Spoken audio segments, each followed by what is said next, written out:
رمضان تجلى وابتسم طوبى للعبد إذا اغتنما.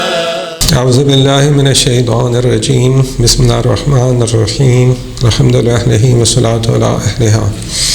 رب اشرح لي صدري ويسر لي أمري واحلل عقدة من لساني يفقهوا قولي. وصلى الله على محمد وعلى الطيبين الطاهرين المعصومين. أما بعد، فقد قال الله تعالى في كتابه المبين: أعوذ بالله من الشيطان الرجيم. يا أيها الذين آمنوا كتب عليكم الصيام كما كتب على الذين من قبلكم لعلكم تتقون. صدق اللہ العلی العظیم.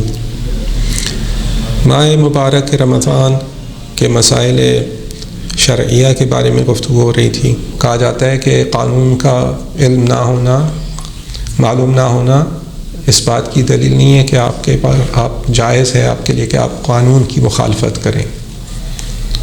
اس کی سزا بہرحال ہے.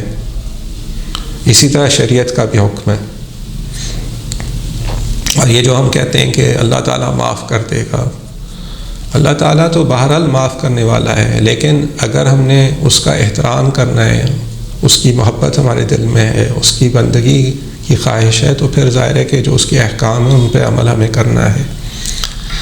اور حکم کا معلوم نہ ہونا، حکم کا علم نہ ہونا دلیل نہیں بنتا اس بات کی کہ ہم جو ہیں اس سے معاف ہیں، ہم پہ وہ حکم لاگو نہیں ہوگا. صرف یہاں پر ہے ایک یہ مسئلہ ہے اور ایک اخفاء و جہر کا مسئلہ ہے. نماز میں دو مسئلے ہیں جس میں عدم علم جو ہے اس سے مسئلہ جو ہے اس میں معافی ہے، اس میں چھوٹ ہے. ایک یہی مسئلہ ہے کہ جب آپ کو علم نہیں ہے اس بات کا کہ نماز جو ہے قصر ہو جائے گی مسافر کی، اور روزہ بھی جو ہے نہیں رکھنا ہوگا، تو ایسی صورت میں اگر وہ نماز 4 رکعت کی پڑھتا ہے بجائے 2 رکعت کے تو اس کی 4 رکعت کی نماز قبول ہے. اس طرح روزہ مقبول ہے. ہاں اگر بیچ روزے میں پتہ چل جائے مسئلہ شرعی کا تو اب جو ہے روزہ کیا ہوگا، روزہ اس کا باطل ہو جائے گا.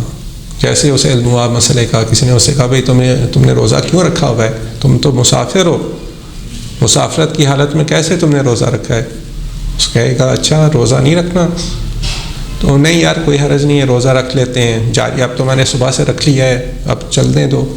نہیں، یہاں پہ اب جو ہے اس کا مسئلہ خراب. ہاں دن گزر جائے، روزہ مکمل ہو جائے، تب اس کو علم ہو تو پھر وہ دن اس کے لیے قبول ہوگا، قابل قبول ہوگا، اس کی قضا نہیں ہوگی.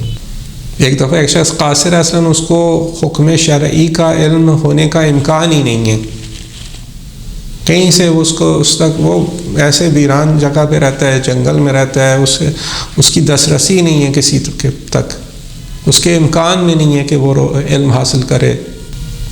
ایک دفعہ نہیں، اس کے امکان میں ہے، کتابیں موجود ہیں، علماء موجود ہیں، ان سے جا کے پوچھ سکتا ہے، اس کو معلوم کر سکتا ہے، اور پھر نہیں کرتا معلوم، تو ایسی صورت میں وہ جاہل مقصر کہلاتا ہے، جاہل مقصر کہلاتا ہے. ایک جاہل قاصر ہوتا ہے، ایک جاہل مقصر ہوتا ہے.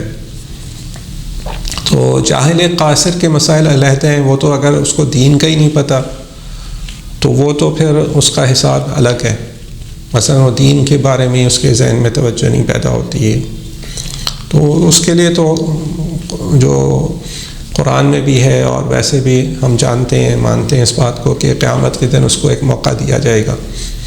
لیکن عام طور پہ جن حالات میں ہم زندگی گزارتے ہیں، اور آج کل تو انفارمیشن ٹیکنالوجی کا دور ہے، آج تو ہر چیز فنگر ٹپس پہ ہے، تو یہ کہنا کہ مجھے نہیں علم تھا تو یہ کوئی وہ جواز نہیں ہے.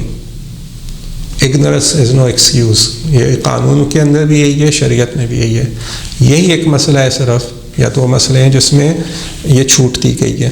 اور اگر اس میں بھی میں نے جیسے عرض کیا بیچ روز میں پتہ چل جائے حکم شرعی تو اس کے مطابق پھر جو ہے اس کو روزہ جو ہے اپنا وہ روزہ نہیں ہے، باطل ہو گیا، روزہ ہی نہیں، ختم ہو گیا، روزے کا کوئی اس کا جواز نہیں رہا، روزے کا موضوع نہیں رہا، روزہ موضوعیت جسے ہم فقہی اعتبار سے یا اس اصطلاحی اعتبار سے کہتے ہیں موضوعیت رکھنا، یعنی روزے کا موضوع ہی منتفی ہے، یعنی موضوع اس کا کیا تھا یا اس کے شرائط کیا تھے، صبح سے لے کے شام تک ان حالات میں ان شرطوں کے ساتھ روزہ واجب ہوگا.